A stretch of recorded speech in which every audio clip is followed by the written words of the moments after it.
মধ্যপ্রাচ্যে নতুন করে উত্তেজনা বাড়ছে। ইরানে যুক্তরাষ্ট্র ও ইসরায়েলের হামলা শুরুর পর আইআরজিসি শুরু করেছে তাদের ইতিহাসে অন্যতম শক্তিশালী সামরিক অভিযান।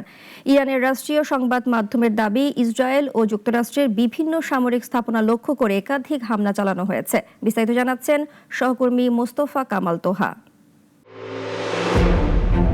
গত ২৮ ফেব্রুয়ারি যুক্তরাষ্ট্র ও ইসরায়েলের সঙ্গে সংঘাত শুরুর পর থেকে ইরানের Islamic revolutionary guard corps IRGC শুরু করেছে তাদের ইতিহাসের অন্যতম তীব্র সামরিক অভিযান।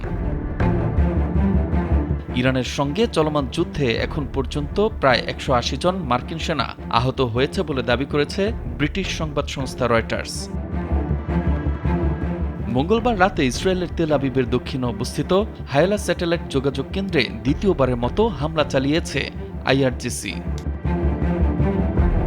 ইসরায়েলের পাশাপাশি ইরাকের ইরবিলে অবস্থিত মার্কিন ঘাঁটি এবং বাহরাইনের রাজধানী মানামায় যুক্তরাষ্ট্রের ৫ম নৌবহরের সদর দপ্তরেও সামরিক অভিযান চালানো হয়েছে।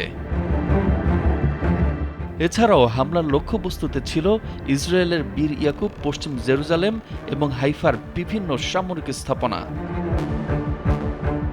এই হামলার মাধ্যমে ইরান নিজেদের প্রতিরক্ষা সক্ষমতা প্রদর্শনের পাশাপাশি প্রতিপক্ষকে শক্ত বার্তা দিতে চাচ্ছে বলে জানিয়েছে দেশটির সামরিক কর্তৃপক্ষ।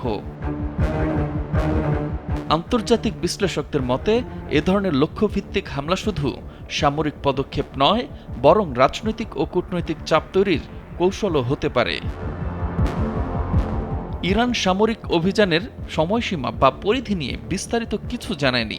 এমনকি ইরানের এমন কঠোরতম পাল্টা হামলার ঘটনায় যুক্তরাষ্ট্র ও ইসরায়েল এখন পর্যন্ত আনুষ্ঠানিক কোনো প্রতিক্রিয়া দেখায়নি। এছাড়া সংঘাত দীর্ঘায়িত হলে মধ্যপ্রাচ্যের আঞ্চলিক স্থিতিশীলতা এবং বৈশ্বিক নিরাপত্তা পরিস্থিতির ওপর এর প্রভাব পড়তে পারে। মুস্তফা কামাল তোহা, নাগরিক।